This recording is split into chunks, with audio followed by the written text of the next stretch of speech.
सच्चिदानन्दरूपाय विश्वोत्पत्त्यादिहेतवे तापत्रय विनाशाय श्रीकृष्णाय वयं नमः। कस्तूरीतिलकं ललाटपटले पक्षस्थले कौस्तुभं नासाग्रे वरमौक्तिकं करतले वेणुकरे कङ्कणम् सर्वांगे हरिचंदनं सुललितं कंठे च मुक्तावली गोपस्त्री परिवेष्टितो विजयते भूपालचूडामणिम् वसुदेवसुतं देवं कंसचाणूरमर्दनं देवकी परमानन्दं कृष्णं वन्दे जगद्गुरुम्। गुरुर्ब्रह्मा गुरुर्विष्णु गुरुर्देवो महेश्वर गुरुः साक्षात् परं ब्रह्म तस्मै श्री गुरवे नमः। बोलिए सच्चिदानंद भगवान की। ચાનો ટાઈમ થઈ ગયો છે બધાને? જયનો અવાજ નથી આવતો બધાનો, એટલે કે ઘરે જવાનો ટાઈમ થયો તો પહેલા ચા પાઈએ પછી જય બોલશો। बालकृष्ण लाल की, रामचंद्र भगवान की, भागवत भगवान की, सुखदेव जी महाराज की। नमः पार्वती पतये हर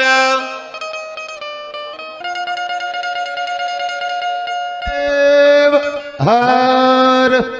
राधा राधा कृष्ण राधा राधा राधा कृष्ण राधा राधा राधा कृष्ण राधा राधा राधा कृष्ण राधा राधा राधा कृष्ण राधा राधा राधा कृष्ण राधा।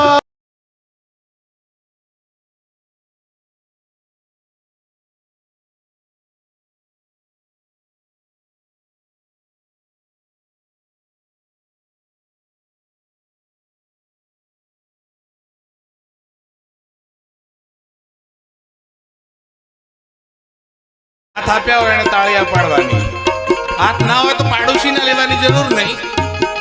અને જેને હાથ હોય ને તાળી ન પાડે તો આવતા જન્મમાં ભગવાન ચારે ચાર પગ જ આપે, એટલે ઝંઝટની તાળી પાડવાની માથાકૂટ મટી જાય। તો ભગવાને આપ્યા હોય તો તાળી પાડો, નહીં તો પછી તૈયારી કરો કે આવતા જન્મમાં ચાર પગ જ મળે, એટલે માથાકૂટ ટળી જાય। રાધા રાધા કૃષ્ણ રાધા રાધા राधा कृष्ण राधा सीता सीता राम सीता सीता सीता राम सीता। लक्ष्मी जय जय महालक्ष्मी लक्ष्मी जय जय महालक्ष्मी। काली जय जय भद्रकाली काली जय जय भद्रकाली। शारदा जय जय देवी शारदा शारदा जय जय देवी शारदा। गीता जय जय भगवद गीता गीता जय जय भगवत गीता। गीता जय जय भगवद गीता गीता जय जय भगवत गीता। राधा राधा कृष्ण राधा राधा राधा कृष्ण राधा राधा राधा कृष्ण राधा राधा राधा कृष्ण राधा राधा राधा कृष्ण राधा राधा राधा कृष्ण राधा राधा राधा कृष्ण राधा राधा राधा कृष्ण राधा राधा राधा कृष्ण राधा राधा राधा कृष्ण राधा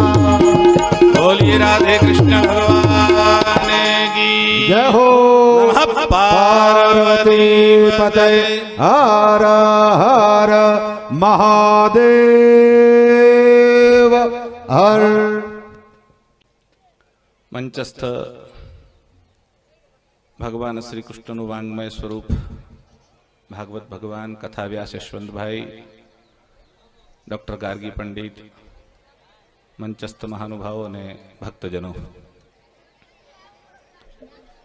ભાઈ ભાઈ ભાઈ ભાઈ ભાઈ ઓય રેવા દે, તો તને માઇક આપું, બોલવું છે કઈ? હા, નહીં તો માઇક ક્યાં આપું આપણે? તમે બધા જ ભાગ્યશાળી છો કે તમને ભાગવતની કથા મળી. ગામના ભાગ્યનો ઉદય થાય તો પુણ્ય કાર્ય કરવાની ઈચ્છા થાય, બાકી ચૂંટણી લડવાની તો બધાને થાય જ છે. ઝઘડા કરવાની થાય જ છે, એકબીજા ઉપર કેસ કરવાની ઈચ્છા થાય જ છે, માથાકૂટો ગામે ગામ ચાલે જ છે, ઘર ઘરમાં ચાલે છે. તમે બધાના પુણ્યનો તમારો ઉદય થયો અને એટલે તમને ભગવાનની કથાની ઈચ્છા થઈ. ઈશ્વરની ઈચ્છા વગર, ભગવાનની કૃપા વગર ભગવાનની કથા પણ મળતી નથી. રામ કૃપા બિનુ સુલભ ન સોઈ. રામજીની કૃપા ન થાય તો સત્સંગ મળતો નથી.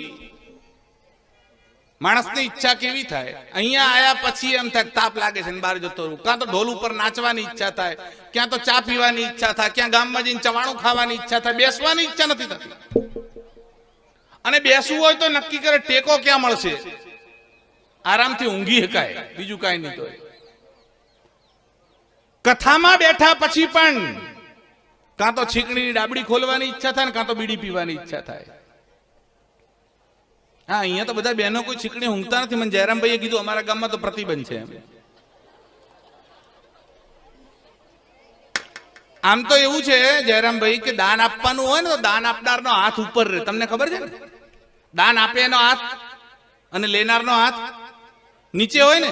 આ છીકણીનું દાન એવું છે કે લેવા વાળાનો હાથ ઉપર રહે, આપવા વાળાનો હાથ નીચે રહે, લેવા વાળાનો હાથ ઉપર રહે. આ દાન ઊંધું છે. અહીંયા તો નાના નાના બાળકો કથા સાંભળે છે. અમારા ડીસામાં તો તકલીફ. અને એટલે બહેનો શું કરે, બહુ ચતુર છે. ડીસાના બહેનોની વાત ના થાય, તમારા જેવું નહીં. બિસ્કિટનું પાકીટ ભેગું લઈને આવે, છોકરું રોવે એટલે એક એક બિસ્કિટ, અને પછી છાનું રહે તારે પોતે ખાય. એટલે બેનું કામ થાય ને, કાં છોકરાનું થાય ને પોતાનું થાય. પૂર્વ જન્મ કે પાપ સે હરિચર્ચા ન સુહાય. પૂર્વ જન્મમાં પાપ કર્યા હોય એને કથા સાંભળવાની ઈચ્છા થતી નથી. ઈચ્છા થાય ઘરથી નીકળે, ખેતરથી નીકળે, કથામાં આવવા માટે નીકળે, અને સામે મહેમાન મળે એટલે કથા ત્યાં પડે ને પાછા ઘરે જવું પડે. કાં તો ઘરથી નીકળીને અહીંયા પહોંચે ને ફોન આવે ભેં છૂટી ગઈ છે ને, કાં તો ભેંને વાછડું આવી ગયું છે ને, કાં તો ગાય વિયાવાની છે, પાછા દે ઘરે. અહીંયા પહોંચ્યા પછી પણ કથા સાંભળવી તમારા હાથમાં નથી હોતી. કેમ કે પાપ પોકારે છે. જ્યાં જ્યાં કથામાં વિક્ષેપ આવે એટલે સમજી ચાલો કે હજુ પાપ બાકી છે.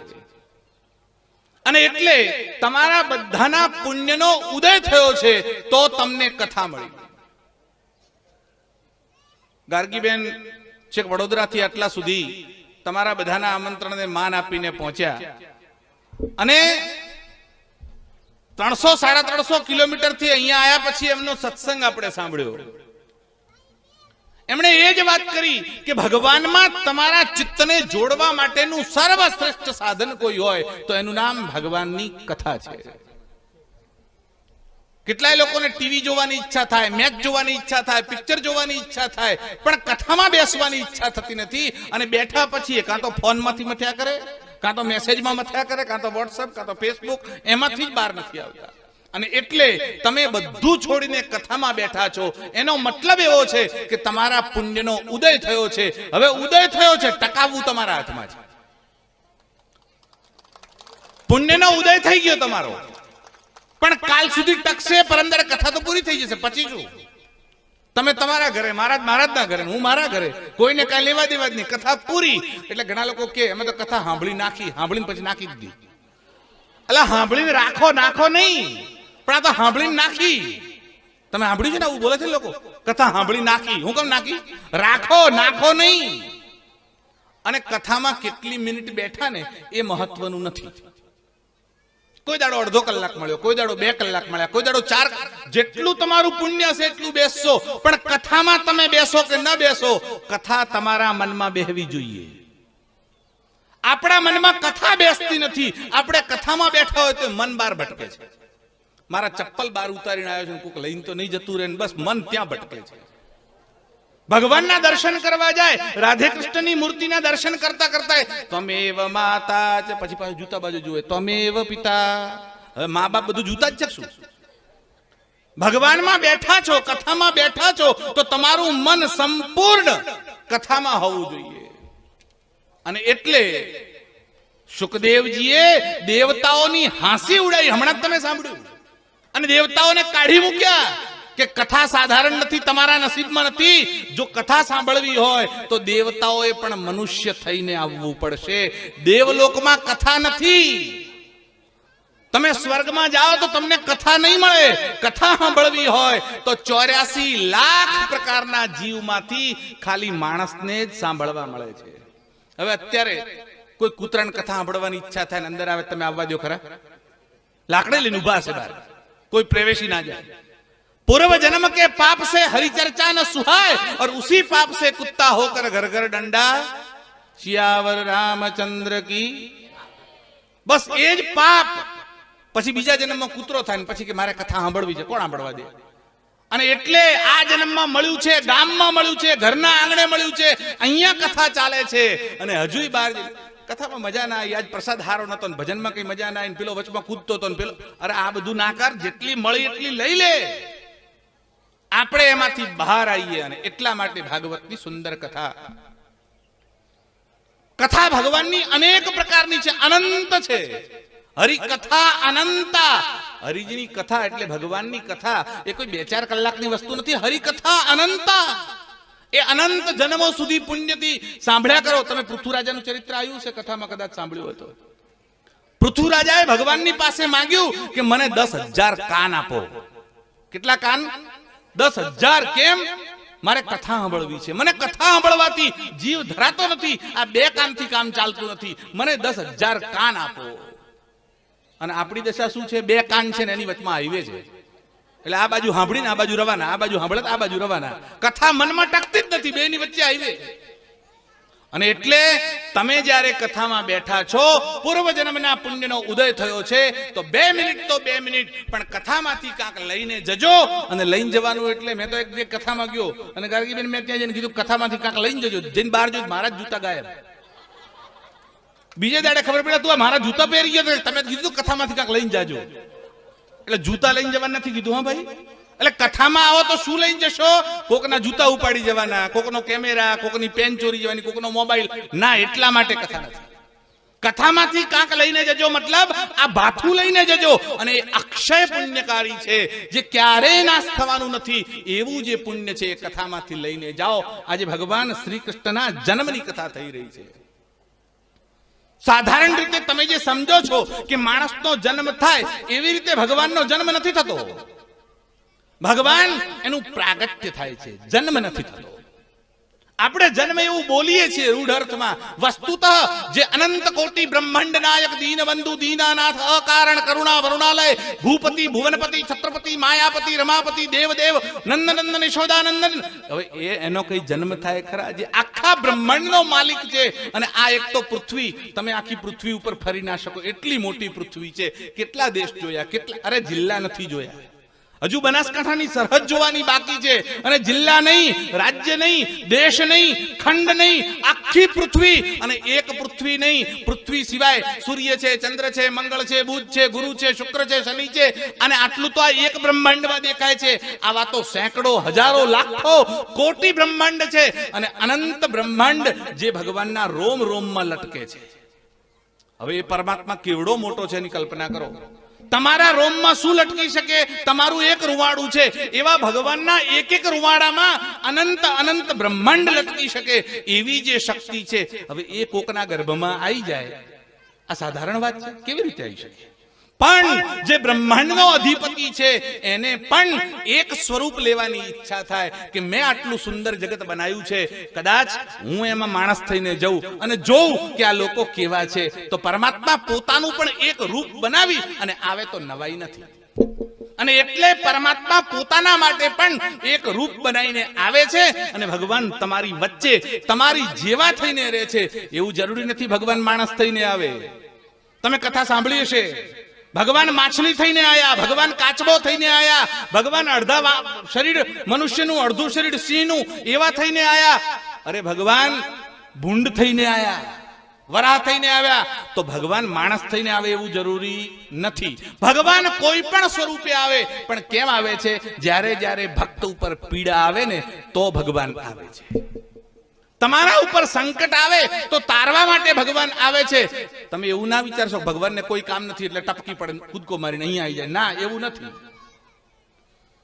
એક બાર અકબર અને બિરબલ બેઠા હતા અને એમાં અકબરે બિરબલને પૂછ્યું કે જ્યારે સાંભળીએ ત્યારે તમારી કથાઓમાં એવું આવે, હવે એ તો મુસલમાન હતો, આ તમારી કથાઓમાં એવું આવે કે રામનો અવતાર ને કૃષ્ણનો અવતાર ને ફલાણો અવતાર ને ઢીકડો અવતાર, આ તમારા ભગવાનને બીજું કોઈ કામ નથી? અહીંયા કઈ મુશ્કેલી પડી હોય તો નોકરને મોકલે, ચાકરને મોકલે, સેનાપતિને મોકલે, પોતે શું કામ આવે છે? બિરબલે કીધું વાત તો તમારી હજુર સાચી છે, પણ હું એમાં નાનો પડું, કોઈક વિદ્વાનને પૂછવું પડે, આમને મારાથી કહેવાય નહીં, હું 2-4 દિવસ પછી કોઈકને પૂછીને તમને કહીશ, એમ કરીને એને રસ્તો કાઢી લીધો. બિરબલ તો ચતુર હતો. થોડો ટાઈમ ગયો, એક ટાઈમ એને અકબર સાથે કંઈક વાતચીત કરી અને નૌકા વિહારનો કાર્યક્રમ, એટલે હોડીમાં બેસીને તમે બેટ દ્વારકા ગયા છો ને, દ્વારકાથી બેટ દ્વારકા પાણીમાં જવું પડે દરિયામાં, એમ નદીમાં હોડીમાં બેસીને ફરવાનો કાર્યક્રમ બનાવ્યો. અને ફરવાનો કાર્યક્રમ એટલે બાદશાહ હોય, બાદશાહની બેગમ હોય, બાદશાહના છોકરા હોય, આજુબાજુ વાળા હોય, સૈનિકો, સેનાપતિઓ બધા ભેગા હતા. બિરબલ પણ ભેગો હતો. આ બધા ગયા, નદીની વચ્ચોવચ્ચ નાવ પહોંચી અને બિરબલે શું કર્યું? એક સેનાપતિ હતો એને ઈશારો કર્યો. પહેલેથી નક્કી કરેલું હતું બધું. એ સેનાપતિને ઈશારો કર્યો એટલે પોલીસ વાળાએ બાદશાહનો છોકરો ઉભો હતો પેલા નાવ ઉપર, એને ધક્કો માર્યો અને પેલો નદીમાં પડ્યો. અને જેવો છોકરો નદીમાં પડ્યો બાદશાહ કશું બોલ્યા વગર ભમ દઈને પાછળ નદીમાં પડ્યો અને છોકરાને બચાવીને લઈ આવ્યો, નાવમાં મૂક્યો. અને બાદશાહે કીધું આ કોણે આ કૃત્ય કર્યું? મારા છોકરાને ધક્કો મારવાની હિંમત કોણે કરી? એટલે જેણે ધક્કો માર્યો તો એને બીજા પોલીસ વાળા બધા પકડી લીધો. ઘરે ગયા, બાદશાહ કીધું અને કાલે ફાંસી ઉપર ચડાવી દો. બિરબલે કીધું હજુ ડાયરેક્ટ તો ફાંસી ઉપર કોઈને ચડાવાય નહીં, પૂછવું તો પડે શું છે શું નહીં, કારણ શું. એને મોકો તો મળવો જોઈએ. તમે ગમે એવો ગુનો કર્યો હોય તો કોર્ટ તમને પૂછે તો ખરા ને, આમને એમ થોડો કોઈ ફાંસી ઉપર ચડાવે, કોર્ટમાં તો લઈ જાય. બીજા દિવસે કોર્ટ બેઠી, એને બોલાવવામાં આવ્યો. કીધું તે કાલે આ છોકરાને ધક્કો માર્યો બાદશાહના? તો કે હા. કેમ માર્યો? તો કે બિરબલના કહેવાથી માર્યો. બિરબલ કે હા. રાજાએ જોયું, બાદશાહે બિરબલ બાજુ, તારા કહેવાથી માર્યો? બિરબલ કે હા, મારા કહેવાથી. કેમ માર્યો? ત્યાં ધક્કો મારવાનું કેમ કીધું? કે હજુર એ પછી હું કહીશ, પહેલા તમે એક જવાબ આપો. કે શું?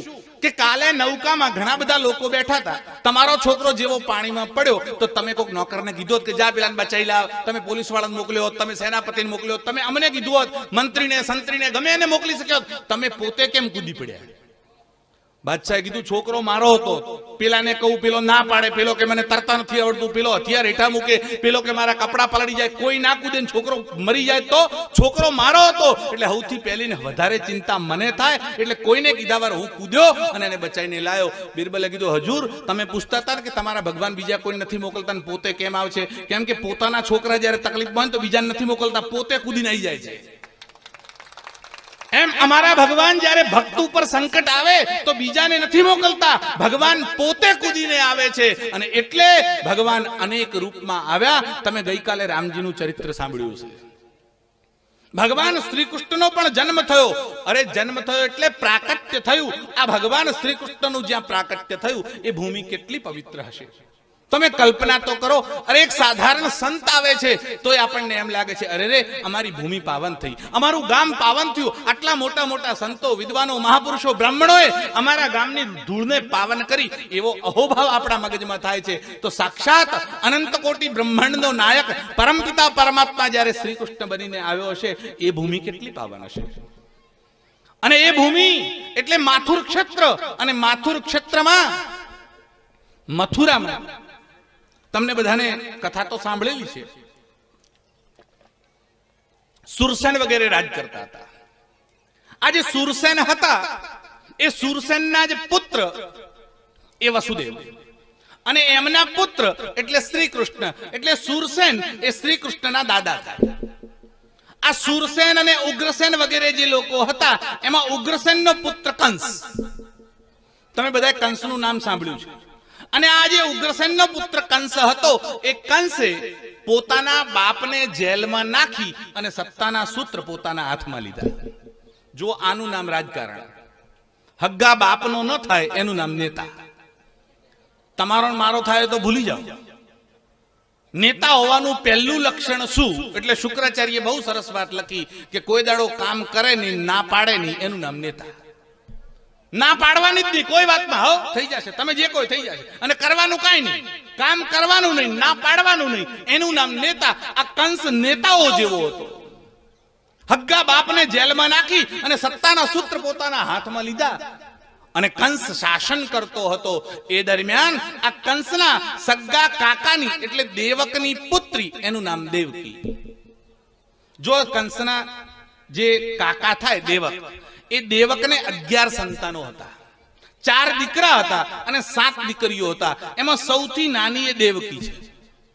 અને આ જે દેવકી છે એ દેવકી એના જ ગર્ભથી શ્રી કૃષ્ણનું પ્રાકટ્ય થયું. પણ આ દેવકીના લગ્નનો સમય આવ્યો અને લગ્નના સમયે એના વિવાહ કરવામાં આવ્યો. તમે બધા લગ્ન કરો છો એટલે લગ્ન શું હોય કોઈને કહેવાની જરૂર નથી. આ કેટલાકના થઈ ગયા છે, કેટલાક થયા પછી પછતા છે, કે થશે એટલે પછતા છે. આ તો લાકડાનો લાડુ છે, નથી ખાધો ત્યાં સુધી આપણે કરવા છે, આપણે કરવા છે, પછી ખબર પડે કે ફસાઈ ગયા. અને દેવકીના લગ્નનો સમય આવ્યો. લગ્ન થયા અને લગ્ન થયા પછી દેવકીની વિદાય થઈ. કંસે એટલું બધું દહેજ આપ્યું છે કે સોનાના હાથીઓ અને હાથીઓને સોનાની સાંકળો બાંધીને આપી છે. કંસ પોતાની બેનને પ્રેમ નથી કરતો એવું નથી. અને બીજી વાત, સોનું આપ્યું, ચાંદી આપ્યું, રથ આપ્યા, બધું આપ્યું, પણ આપ્યું એટલું જ નહીં. એ જ્યાં દેવકી જે રથમાં બેઠી હતી અને એના લગ્ન વસુદેવ સાથે કરવામાં આવ્યા હતા, વસુદેવ અને દેવકીનો જે રથ હતો, એક રથની લગામ પોતાના હાથમાં લઈ અને ડ્રાઇવિંગ કરવા પોતે બેઠો. જેમ તમે ડ્રાઈવર રાખો છો ને, એમ કંસે કીધું ડ્રાઈવર નહીં હલાવે આ રથ, આ હું પોતે ચલાવીશ, કેમ કે મારી બેનની વિદાય કરું છું. કાકાની છોકરી હતી પણ છતાંય પોતે બેનને કેટલો પ્રેમ કરે છે દેખાડવા માટે કરીને. આજકાલ નેતાઓ કરે છે ને, 2-4 જણા હાવાના હાથમાં લઈ લે પછી કચરો કાઢવાનો ફોટા પડાવે, ફોટા પડે પછી કચરો બચરો ક્યાંય ગયો ભગવાન જાણે. નેતાજીએ સફાઈ કરી, બીજે દાડે છાપામાં આવી જાય, ટીવીમાં આવી જાય, સ્વચ્છ ભારત અભિયાન, પછી સ્વચ્છ ભારત ક્યાંય ખોવાઈ જાય. ફોટો પડાવવા હાવરના હાથમાં લેવાના, બીજું કાંઈ કરવાનું નહીં. એમાં ફોટા પડાવવા માટે કરી અને રથમાં રાસ લઈને બેઠો અને ઘોડા ચલાવવા લાગ્યો. અને જ્યાં ઘોડા ચલાવતો હતો અને આમ રથ જતા હતા એટલામાં આકાશવાણી થઈ. અને આકાશવાણીએ ગંભીર અવાજમાં એ ઘોષણા કરી કે હે મૂર્ખ કંસ, તું જેના રથની લગામ લઈને બેઠો છે અને જેનો રથ ચલાવે છે એનો 8મો ગર્ભ તારા મોતનું કારણ બનશે. હવે તમે વિચારો, ભગવાન પહેલેથી કંસને સચેત કરે છે. જો કંસને સચેત કરે છે એવું નહીં, જીવ માત્રને ભગવાન સચેત કરે છે. ભગવાને કંસને સચેત કર્યો કે આનો 8મો ગર્ભ તને મારશે. આપણને બધાને ભગવાન નોટિસ મોકલે જ છે. શું નોટિસ મોકલે છે? પહેલા વાળ સફેદ થાય. વાળ સફેદ થાય એટલે ભગવાનની પહેલી નોટિસ આવી, ઘર ખાલી કરવાનો ટાઈમ થઈ ગયો છે. પણ આપણે એના કરતા ચતુર કલર લઈ આવીએ ને એના ઉપર કલર કરી નાખીએ, નોટિસને ઢાંકી દઈએ. એટલે ભગવાન બીજી નોટિસ મોકલે, આંખે દેખાતું ઓછું થાય એટલે આપણે ચશ્મા લઈ આવીએ, બીજી નોટિસને ઢાંકી દઈએ. પાછી ત્રીજી નોટિસ આવે, દાંત પડવાના ચાલુ થાય, આપણે હવે તો ડોક્ટર નકલી દાંત નાખી આપે, પાછા દાંત બેહાડી આવીએ. કેટલી નોટિસનો ઇનકાર કરશો તમે? અંગમ ગલિતમ પલિતમ મુંડમ દશન વિહીનમ જાતમ તુંડમ વૃદ્ધો યાતિ ગૃહિત્વા દંડમ તદપિન મુંચતિ આશા પિંડમ ભજ ગોવિંદમ ભજ ગોવિંદમ ભજ ગોવિંદમ મૂઢમતે. આ શરીર ઓગળી જાય, ગળી જાય, લાકડી લઈને ચાલવું પડે, ખાટલી માટલી બાટલીની આજુબાજુ રહેવું પડે, આવી દશા હોય અને તોય મોહ છૂટતો નથી. દીકરાને દીકરો થઈ જાય, મારો ખોળો પવિત્ર કરે. હવે એના દીકરાને શિખર ગંગાજળ નીકળતું હશે, શું હશે ભગવાન જાણે. દીકરાનો દીકરો ખોળો પવિત્ર કરે પછી ભગવાન ભલે લઈ લે. હવે દીકરાને દીકરો થવો હશે તો થશે, તું શાંતિથી જા. પણ એ જવાની નથી પડી. અને એ જવાની તૈયારી કરવી એનું નામ ભાગવતની કથા છે. બધાને જવાનું છે. કોઈ આજ સુધી રહ્યું ખરા ભાઈ? કોઈ બચ્યું હોય તો તમારા ગામમાં છે કોઈ ભાઈ? 500 વર્ષનું, 5 પેઢી, 10 પેઢી, 50 પેઢી પહેલાનું. અને ભગવાને કેટલી સુંદર વ્યવસ્થા કરી છે. તમે સહેજ વિચાર કરો, બીજા બધાનું છોડ દો, તમારા ઘરનો, પોતપોતાના ઘરનો વિચાર કરો. તમારી 25 પેઢીના ડોહાન ડોશીઓ જીવતા હોત તો શું થાત? ખાલી 25 પેઢીના, આપણે વધારાનું છોડ દો. તમારા ઘરમાં આ બાજુ 25 ખાટલા ડોહાઓના પડ્યા હોત ને આ બાજુ 25 ડોશીઓ પડી હોય. એકને ખાંસી આવે ને જવાનું, બીજીને દવા જોઈએ છે, ત્રીજીને પેશાબ કરવો છે, ચોથીને સંડાસ જવું છે, પાંચમીને ભૂખ લાગી છે, છઠ્ઠીને બગાસું આવે છે, હાથમીને કપડાં બદલવા છે. કોની સેવા કર તમે? થાય ખરું આપણાથી? કેવી શું દશા શું થાય? એક ખો ખો કરે, એક રસ્તામાં થૂકે, એક વચમાં કોગળો કરે, આનું સાફ કરો, આનું સાફ કરો, જાઓ ક્યાં તમે? સહેજ મનમાં કલ્પના કરો, ઘર કેવડું મોટું જોઈએ? 25 ડોહાઓ પડ્યા હોત તો ઘર કેવડું જોઈએ? પૃથ્વી ઉપર જગ્યા રહેત ખરા? ભગવાને સુંદર વ્યવસ્થા કરી છે મોતની. મોત જેટલી સુંદર વસ્તુ દુનિયામાં બીજી કોઈ નથી, પણ આપણને સમજણ પડતી નથી. અને એ કંસને ભગવાને નોટિસ આપી, કંસ, આનો 8મો ગર્ભ એ તારા મોતનું કારણ બનશે. અને કંસે શું કર્યું? દેવકીના કેસ પાસ પકડ્યા, એના વાળ પકડીને ખેંચ્યા, એકદમ ઊભો થયો, આમ તલવાર કાઢી અને દેવકીને મારવા માટે તૈયાર થયો. અને જેવો દેવકીને આમ મારવા માટે તલવાર ખેંચીને મારવા જાય, હજુ તો હાથ વાળે એની પેલા બાજુમાંથી વસુદેવ ઊભા થયા અને વસુદેવે કંસનો હાથ પકડ્યો. કંસનો હાથ પકડી અને કાનમાં એક જ વાત કીધી. જો આ લક્ષણ બધાય શીખવા જેવું છે. વસુદેવ પણ રાજકારણી છે. અને વસુદેવે હાથ પકડીને કાનમાં કીધું, કંસ, પબ્લિક જોવે છે. નેતાને સૌથી મોટો ભય કોનો લાગે? હા, પબ્લિક નો જ લાગે, બીજા કોઈનો લાગે નહીં. આ પબ્લિક જોવે છે અને પબ્લિક ને ખબર પડશે કે તે બેનની હત્યા કરી તો કાલ ઉઠીને પબ્લિક તારા વિરુદ્ધમાં જતી રહેશે. એટલે મહેરબાની કર, આને છોડ દે. કંસને ફટ દઈને એકદમ ઝટકો તો લાગ્યો. વાત તો સાચી છે, પબ્લિક જોવે છે. અને પબ્લિકમાં હમણાં તો કહેતો હતો કે મારી બેન વાલી છે ને હું હાથે ઘોડા ચલાવીશ, અને હવે આટલામાં બેન દવાલી થઈ ગઈ, પોતાના મોતનો ભય લાગ્યો. અને મોતનો ભય એવો હોય છે ને કે જ્યારે યમરાજ સામે દેખાય ને તો ભલભલાને આગે સે ગીલા ને પીછે સે પીલા બધું બગડી જાય. અને એટલે મૃત્યુના ભય જેવો બીજો કોઈ ભય હોતો નથી. ભલભલાને ગમે એટલો મોટો ડાકુ હોય પણ મોત જ્યારે આવે છે ને ત્યારે હાજા ગગડી જાય છે. અને કંસે કીધું આને મારી નાખીશ. વસુદેવે કીધું, નહીં કંસ, રહેવા દે, તને આનાથી કોઈ ભય નથી. આકાશવાણીએ એવું કીધું નથી કે તને દેવકી મારશે. આકાશવાણીએ એવું કીધું નથી કે તને વસુદેવ મારશે. આકાશવાણીમાં એવું આવ્યું નથી. હજુ તો એમ કે છે કે 8મો ગર્ભ મારશે. એટલે એને 7 બાળકો એના સિવાયના થશે. અને કંસ, હું તને વચન આપું છું કે જેટલા બાળક થશે ને હું તને આપી દઈશ. અને કંસ જાણતો હતો કે વસુદેવ વચનના પાક્કા છે. કેટલાકના વચનનું ઉલટું, હવારે શું બોલે, બપોરે શું બોલે, હાજે શું બોલે. અને ઘણા નેતા તો એવા હોય કે હાજે ઊંઘ્યા હોય ત્યારે ભાજપમાં, ઉઠે ત્યારે કોંગ્રેસમાં હોય. ઊંઘમાં પાર્ટી બદલાઈ જાય. અને એટલે શું બોલીને આયા છે એનું ભાન જ નહીં. અને કાં તો સંસદમાં બોલ્યા પછી બીજે દાડે હું મારા શબ્દો પાછા ખેંચું છું, તો પેલા ભસ્યો હું કામ? પણ ગમે તે બોલવાનું. અને એટલે વસુદેવ જે બોલે છે પાલન કરે છે એવી કંસને ખબર છે. કંસે કીધું, વસુદેવ આ તમે બોલો છો? વસુદેવે કીધું, હું વચન આપું છું કે જેટલા બાળકો થશે હું તને લઈને આપીશ. અને કંસે તરત તલવાર મ્યાન કરી દેવકીને છોડી દીધી. પણ કંસને એનો કાળ આવે છે એની ખબર પડી અને કંસ ગભરાવા લાગ્યો. થોડોક સમય ગયો અને સમય જતાની સાથે આ દેવકી ગર્ભવતી થઈ. કંસ પોતાની નજર એના ઉપર રાખેલી છે, ગુપ્તચરો રાખેલા છે કે દેવકી સગર્ભા થઈ છે, પેટમાં બાળક આવ્યું છે એવી ખબર પડી. અને જેવી ખબર પડી એટલે આજુબાજુનો ચોકી પહેરો વધાર્યો. જેલમાં નથી નાખ્યા. કંસ ધાર્યા હોત તો બંનેને જુદા કરી શકત, બેને જેલમાં અલગ અલગ કોટડીમાં રાખત, બાળક થાત ના થાત. પણ કંસે આ પાપ નથી કર્યું. જે પાપ આપણે કરી રહ્યા છીએ એ કંસે નથી કર્યું. કુટુંબ નિયોજન કંસે નહીં કરાયું, તમે હું કરાઈ રહ્યા છીએ. આ સ્થિતિ છે. અને એટલે કંસ એવો પાપી તો નથી, પણ કંસે એને ઉપર નજર પહેરો કેદ કર્યો. પહેલું બાળક થયું. અને જ્યારે બાળક થયું એટલે વસુદેવજી એ બાળકને હાથમાં લીધું. હાથમાં લઈને કંસની સામે આવ્યા અને કંસને કીધું, કંસ, દેવકી આ બાળકને જન્મ આપ્યો છે. મેં એનું નામ કીર્તિદેવ પાડ્યું છે. આ કીર્તિદેવ નામનો બાળક છે, આ પુરુષ બાળક છે એટલે છોકરો છે. અને તમારે જે કરવું હોય હું તમારા ચરણોમાં મૂકું છું. કંસે બાળકને હાથમાં લીધું. બાળકનું નિર્દોષ હાસ્ય, એના મોઢા ઉપરની ચમક આમ જોઈ અને કંસને થયું, અરે રે, આ બાળકે મારું શું બગાડ્યું? મને મારશે તો 8મો ગર્ભ મારશે, અને એ તો જો 8મો ક્યારે આવશે ભગવાન જાણે, પણ આજથી આને મારીને મને વધારાનું પાપ મારે શું કામ કરવું? લે વસુદેવ, તમે તમારા વચનમાં પાક્કા નીકળ્યા છો, હું આ બાળક તમને પાછું આપું છું. અને કંસે આમ બાળક પાછું આપ્યું. વસુદેવ હર્ષાતા હર્ષાતા ઘરે ગયા અને ઘરે જઈ અને બાળકને મૂક્યું. હજુ તો વસુદેવ ઘરે પહોંચ્યા એટલામાં દેવતાઓને ચિંતા થઈ. આ કંસ પાપ નહીં કરે તો ઘડો ભરાશે ક્યારે? ભરાશે નહીં તો ફૂટશે ક્યારે? અને એટલે નારદજી ત્યાંથી પહોંચ્યા, કંસના દરબારમાં ગયા અને નારદજીએ કંસને કહ્યું, કંસ, મેં તો સાંભળ્યું તું બહુ મોટો બુદ્ધિશાળી છે, મને તો એમ લાગે છે તારા જેવો બીજો મૂર્ખ જ નથી. કંસે કીધું, પણ મેં શું અપરાધ કર્યો દેવર્ષિ, તમે આવું બોલો છો, મને મૂર્ખ કહો છો? બોલે પાક્કો મૂર્ખ, મૂર્ખ નંબર 1 ગણતરી કરવી હોય તો. બોલે કેમ? બોલે આ દેવકીને ગર્ભને બાળક થયું, મેં સાંભળ્યું છે, હા લઈ આવ્યા હતા, મેં એને પાછું આપ્યું.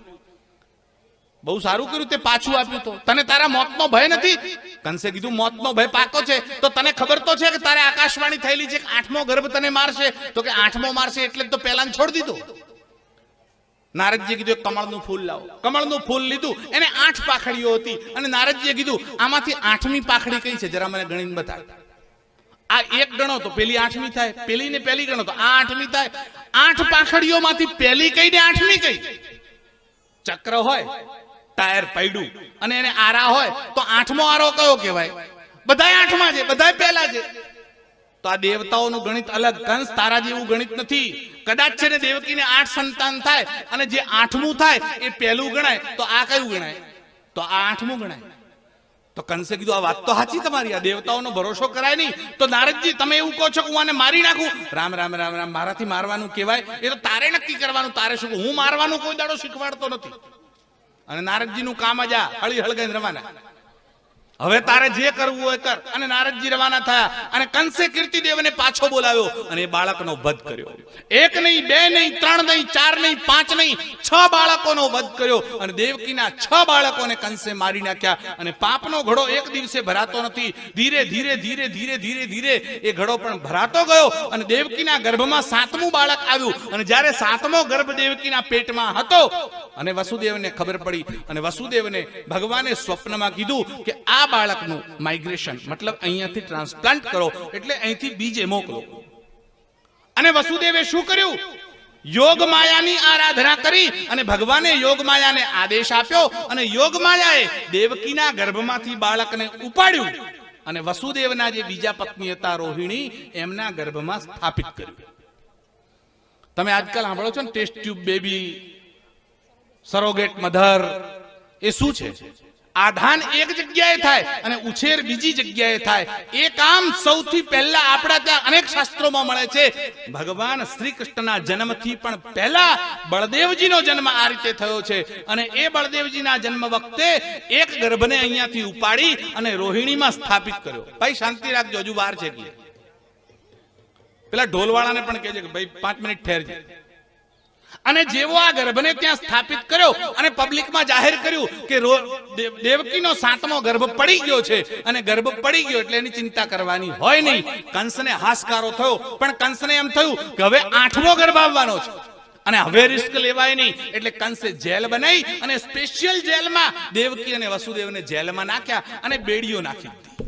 હવે દેવકી ગર્ભવતી થઈ અને 8મો ગર્ભ પરમાત્મા સાક્ષાત નારાયણ, જેને તમે વિષ્ણુ કહો છો, એ નારાયણ સ્વયં દેવકીના ગર્ભમાં પધાર્યા. જો ભગવાન જેને દર્શન આપે ને એ માણસનું મગજ છટકી જાય. અરે ભગવાનના દર્શન આપ્યા પછી આ જગત જોવાની ઈચ્છા રહેતી નથી. પરમાત્માનું સાનિધ્ય મળે. અરે ભગવાનના મંદિરમાં ઉભા રહો ને તોય કેટલી શાંતિ થાય. ભગવાનની કથામાં બેસો તો મન પ્રફુલ્લિત થઈ જાય. પછી સાક્ષાત નારાયણ જેના ગર્ભમાં આયા હોય એના આનંદ અને ઉત્સાહનું વર્ણન કેવી રીતે થઈ શકે? દેવકીના ગર્ભમાં પરમાત્માએ પ્રવેશ કર્યો અને જેવો ગર્ભમાં પ્રવેશ થયો દેવકીનું તેજ વધવા લાગ્યું. દેવકીના મોઢાની રોનક વધવા લાગી. દેવકીના મનનો આનંદ વધવા લાગ્યો. એના મનમાં ઉત્સાહ વધવા લાગ્યો.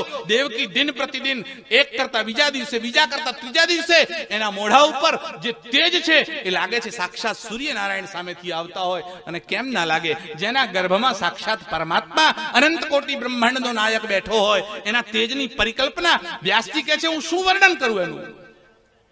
અને દેવકીની આ સ્થિતિ જોઈ વસુદેવજીને આનંદ થવા લાગ્યો, પણ સાથે સાથે વસુદેવજીના મનમાં ભય લાગવા લાગ્યો કે કદાચ આ બાળકનો જન્મ થશે અને કંસ એને મારી નાખશે તો. પણ વસુદેવ ભગવાનના એવા ભક્ત છે કે વસુદેવના મનમાં પરમાત્મા પ્રતિ શ્રદ્ધા છે કે ભગવાને જો આ નક્કી કર્યું છે, આકાશવાણીએ કીધું છે, તો એ મિથ્યા થઈ શકે નહીં. કંસ નહીં, દુનિયાની કોઈ પણ તાકાત આવે તો એને મારી શકશે નહીં. મારે ચિંતા કરવાની જરૂર નથી. સમય ગયો અને ધીરે ધીરે આમ સમય જવા લાગ્યો. હજુ તો ગર્ભને 8મો મહિનો ચાલતો હતો અને દેવતાઓ ત્યાં પહોંચ્યા અને સ્વર્ગના ઇન્દ્રાદી દેવતાઓ ગયા અને ગર્ભની સ્તુતિ કરી. જેલમાં હવે દેવતાઓને કઈ જેલ ખોલવાની જરૂર નહીં. સમજો છો ને તમે? એમને કઈ જેલમાં ખોલવાની જરૂર નહીં. એમને આપણી જેમ અંદર દરવાજો ખોલો અને બહાર જાઓ એ કરવાની જરૂર નહીં. એ તો સીધા અંદર પ્રવેશ કરે છે. વાયવ્ય દેહ હોય છે, તૈજસ દેહ હોય છે. એ તૈજસ શરીરથી દેવતાઓ પ્રવેશ કર્યો અને ઇન્દ્રાદી દેવતાઓ જેલમાં જઈ અને દેવકીની સામે ઉભા રહ્યા અને દેવકીના ગર્ભને પ્રણામ કરે છે. અને દેવકીના ગર્ભને પ્રણામ કરી અને ઇન્દ્રાદી દેવતાઓ બોલવા લાગ્યા. શું બોલ્યા છે? સત્યવ્રતમ. ભગવાન કેવા છે? હે પ્રભુ, તમે સત્યવ્રત છો. આપણું વ્રત સત્યવ્રત નથી. આપણે તો હવારે સુઈ બોલ્યા હોય, હાજે હુંય બોલ્યા હોય. ભગવાન પ્રતિજ્ઞા કરે છે, એ ક્યારે તોડતા નથી. પરમાત્માએ પ્રતિજ્ઞા કરી છે, ગોદ્વિજ ધૈનુ દેવ હિતકારી કૃપા સિંધુ માનુષ તનુધારી. ગાયોની રક્ષા માટે, બ્રાહ્મણોની રક્ષા માટે, યજ્ઞોની રક્ષા માટે, વેદોની રક્ષા માટે, દેવતાઓની, સાધુઓની, સંતોની રક્ષા માટે કરી અને ભગવાન અવતાર ધારણ કરે છે. સત્યવ્રતમ સત્ય પરંત્રિ સત્યમ. હે ભગવાન, તમે ત્રિસત્ય છો, એટલે ત્રણેય કાળમાં તમે સત્ય સ્વરૂપ છો. જ્યારે આ જગત નહોતું ત્યારે કોણ હતું? આ જગતમાં માની લો કોઈ હતું જ નહીં. ન માણસ હતો, ન પશુ હતો, ન પક્ષી હતો, ન ઝાડ હતું, ન પાન હતું. ત્યારે કોણ હતું? એક જ વસ્તુ હતી, એનું નામ છે પરમાત્મા. જ્યારે જગત નહોતું ત્યારે પરમાત્મા હતા. જ્યારે જગત છે તો પરમાત્મા છે, અને જ્યારે જગત નહીં હોય ત્યારે પણ પરમાત્મા રહેશે. આખું જગત નાશ થઈ જાય અને છેલ્લે જે વધે. તમે બધા ભાગાકાર ભણ્યા છો ભાઈ? ગણિતમાં ભાગાકાર, સરવાળા, બાદબાકી, ભાગાકાર, ગુણાકાર આવડે છે તમને? હવે ભાગાકાર લખો ત્યારે શું આવે? 12 ભાગ્યા 3. તો 12 ભાગ્યા 3 કર્યા તો શું થાય? 3 ચોક 12. પછી નીચે શું બધું? 0 0. એ 0 0 ને શું કહેવાય? શેષ કહેવાય. ભણ્યા છો? નીચે આવે એ શેષ કહેવાય, ઉપર આવે એ ભાગફળ કહેવાય. એટલે જે શેષ વધે છે એમ આખું જગત, આખું બ્રહ્માંડ સાફ થઈ જાય અને છેલ્લે જે વધે એને કહેવાય શેષ. અને એ શેષ કોણ છે? સાક્ષાત પરમાત્મા છે. એ પરમાત્મા સાક્ષાત શેષ છે. એટલે પુરાણોમાં એવું વર્ણન આવે, આ પૃથ્વી શેના ઉપર ટકેલી છે? કે શેષ નાગ ઉપર ટકેલી છે. શેષ નાગ એટલે કોઈ હાપના ઉપર નહીં, પણ આખા દુનિયાનો પ્રલય થયા પછી છેલ્લે જે શેષ વધે એમાંથી ફરીથી પૃથ્વીનું પ્રાગટ્ય થાય છે. એટલે આપણે ત્યાં ઘણા લોકો એવું કહે છે, અમે તો શૂન્યમાંથી સર્જન કર્યું. એટલે સમજી લાગો, કાં તો ભાષાની સમજણ નથી અને કાં તો બોલતા આવડતું નથી. શૂન્યમાંથી સર્જન થઈ શકતું નથી.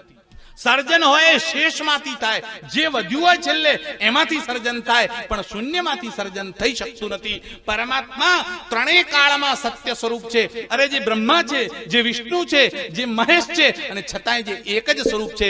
એટલે પરમાત્મા ત્રિસત્ય છે.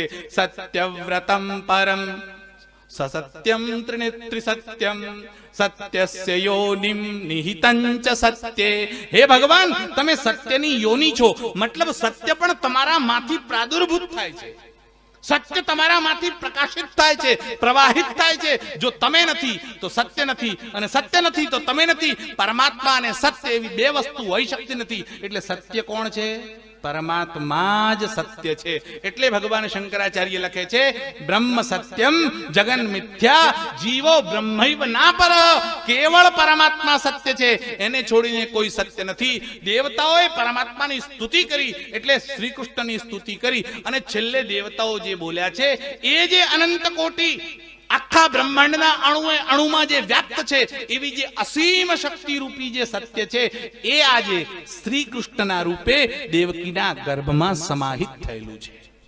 એટલે દેવતાઓને એવી સમજણ છે કે અનંત કોટી બ્રહ્માંડનો જે નાયક છે, એનો જે માલિક છે, આ અનંત કોટી બ્રહ્માંડો એના રોમ રોમમાં લટકે છે, એ શક્તિ આજે દેવકીના ઉદરમાં આવી છે.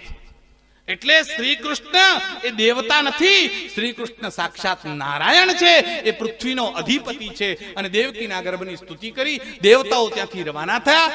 પૃથ્વીના પાંચે તત્વોને આનંદ સમાતો નથી. પૃથ્વીને આજે આનંદ થઈ રહ્યો છે કે ગયા જન્મમાં ભગવાન આવ્યા અને સીતાજીને વર્યા, આ વખતે તો બીજું કોઈ નથી, ભગવાન આવશે ને તો મને વરશે. એટલે પૃથ્વી દેવીને આનંદ થઈ રહ્યો છે, આકાશને આનંદ થઈ રહ્યો છે કે મારું નિસંગત્વ હું પરમાત્માને અર્પણ કરીશ. આજે પાણીને જળને આનંદ થઈ રહ્યો છે, આજે તેજને આનંદ થઈ રહ્યો છે, આજે અગ્નિને આનંદ થઈ રહ્યો છે.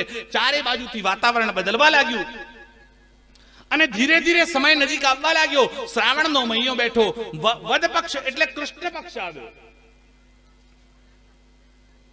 અને જ્યારે કૃષ્ણ પક્ષ ત્યાં પહોંચ્યો અને કૃષ્ણ પક્ષમાં દેવકીએ ગર્ભને જ્યારે પ્રસવ કરવાનો સમય નજીક આવવા લાગ્યો ત્યારે બહુ સ્થિતિ બહુ સુંદર અને શોભાયમાન સ્થિતિ થઈ. આખી પૃથ્વી ઉપર વસંત જાણે ખીલવા લાગી હોય, વર્ષામાં પણ વસંત આવી અને વસંતના જાણે ફૂલ ખીલવા લાગ્યા. નદીઓના પ્રવાહમાં એકદમ પૂર આવવા લાગ્યા, યમુનાજીમાં પૂર આવવા લાગ્યું, ગંગાજીમાં પૂર આવવા લાગ્યું, નર્મદા, સિંધુ, કાવેરી આ બધામાં પૂર આવવા લાગ્યા. નદીઓને આનંદ થવા લાગ્યો. આજે અમારા પતિ આવે છે. ભગવાનની ત્રણ પત્નીઓ છે, ભગવાનની ત્રણ પત્નીઓ છે. એક તો ભૂદેવી છે, એક શ્રીદેવી છે અને એક લીલા દેવી છે. ભગવાન ત્રણ પત્નીઓના પતિ છે એટલે એનું નામ ત્રિપતિ છે. એટલે તમે તિરુપતિ જાઓ છો ને ભાઈ, આ તિરુપતિ શું છે? એનું નામ ત્રિપતિ છે. એ ત્રણ પત્નીઓના પતિ છે એટલે જ એનું નામ તિરુપતિ છે. એ તિરુપતિ એવા ભગવાન ત્રિપતિ સાક્ષાત નારાયણનો અવતાર થવાનો છે.